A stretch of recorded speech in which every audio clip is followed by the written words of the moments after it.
All right, Raj, third day in a row you're telling me push-ups are impossible. What's the deal, man? I don't know, sir. I go down and then I can't come back up. My arms just shake. Yeah, that's normal, dude. Everyone starts like that.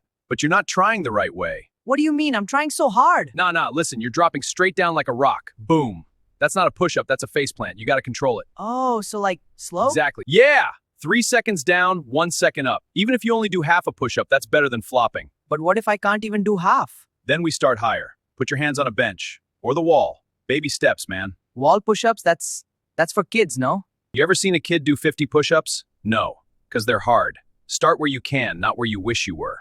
Okay, that makes sense. But why do my wrists hurt? Ah, classic mistake. You're putting all the weight on them. Spread your fingers wide like a bear paw. Press into the ground, not just your palms. Like grip the floor?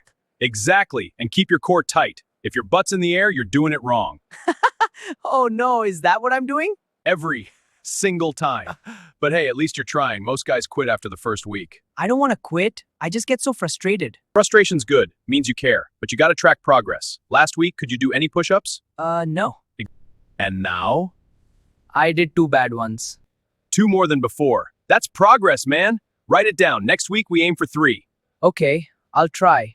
But what about my diet? I eat rice every day. Is that bad? Dude, I'm a trainer, not a diet cop. Rice is fine. Just add some protein. Eggs, chicken, dal. You're not gonna get jacked overnight, but you'll get stronger. So, just consistency.